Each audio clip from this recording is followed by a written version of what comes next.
Good afternoon, beautiful people. So, I went and saw a Lyme disease documentary last night called The Monster Inside Me. And the last time I saw a Lyme disease documentary, I thought that Lyme disease was a death sentence. I was scared shitless and like getting ready to put my affairs in order. Thank God this documentary wasn't like that. I wasn't sure what I was going into. Of course, there were some tough parts to watch, especially when they were talking about Lyme rage, because that seems to be one of the few symptoms that I still deal with at times.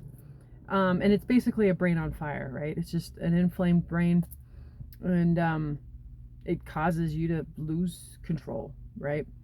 And I have a tendency to kind of go, and then I hit a wall. And when I do, it's pretty bad. And I melt down, and I can get really angry, and I can get reactive and weepy and wanting to check out. I don't want to check out as much as I used to. I mean, it used to be, easily a daily thing. And it's very known in the Lyme world that one of the top causes of death is suicide, just because of how this disease takes over your body and your brain. And there's not a lot of people out there who know how to treat it. And so it can be very hopeless. But it was beautiful because in this documentary, they gave some hope to it, right? We watched her get better with treatment, but then we watched her relapse because she didn't have the lifestyle piece in place. And then we watched her triumph again. And it re-solidified what it is I'm doing in this world and who it is I want to work with and how I practice. Because believe it or not, folks, I'm been putting a lot of stuff out there, and people are like, oh, it looks like you're killing it. And I'm like, well, I'm glad it's coming off looking that way. But sometimes on the back end, there are days where I'm wondering what the fuck I'm doing, and go through imposter syndrome and the whole 9 yards. And so after watching that piece in the movie, like, it totally solidified that yes, because so she also talked about healing trauma as well, right?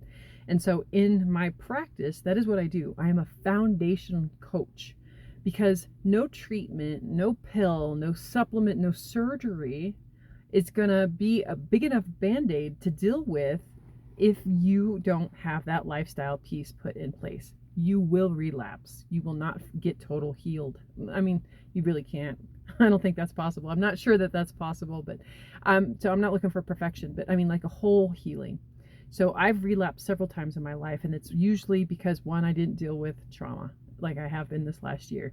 Two, it's because I would go back to eating the old ways, or thinking I could drink alcohol, or staying up too late. You cannot pass go. You cannot collect $200. You cannot build foundations of health. You cannot build long-lasting health on a house of cards, which is what you're doing when you slap a band-aid on it, right? And it frustrates the hell out of me, because so many, even the Lyme literate doctors, everybody, what treatment did you use? What treatment did you use? What treatment did you use? No, it had nothing to do with the treatment. I had to go back to square one. I had to go back and deal with the trauma in my nervous system. I had to go back and make sure my gut was working right. I had to go back and make sure my detox pathways were open. I had to go back and stop eating inflammatory foods. I had to go back and make sure I was sleeping at night and for the right amount. I had to go back and make sure that I was drinking enough clean, pure water every day for my body to function correctly. I had to go back and learn how to breathe differently, to where that I'm bringing enough oxygen into my body so that it can do its job properly. That's what I do. And I've been getting so much pushback from other people in Lyme, and it's just been so frustrating lately. And like I said, it's really I've allowed it to mess with my head. But that video showed me that no, this is the way. And the reason I do what I do is absolutely, I'm on the right course. And so many people, and myself included, think, well, if I'm on the right course, it should be easier. No. But I keep showing up every damn day, and I'm going to keep putting the good word out there.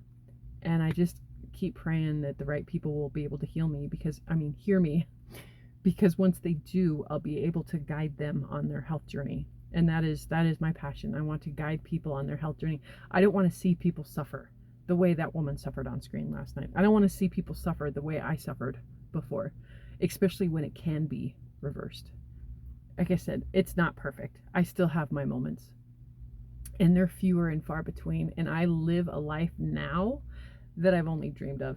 I feel better now at the age of 44 than I have my whole entire life. Like, that's crazy. I feel like I'm Benjamin Buttoning, like aging backwards or something. So if you know anybody with Lyme disease, long haulers, autoimmune issues, or just mystery issues, right? Of I got brain fog and I'm exhausted all the time and my gut doesn't work right.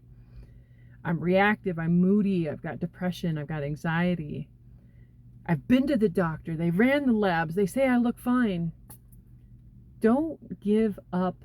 Don't take that as the be all end all. Keep looking, keep pushing. There is hope. You're not alone. You're not crazy. Stay tuned.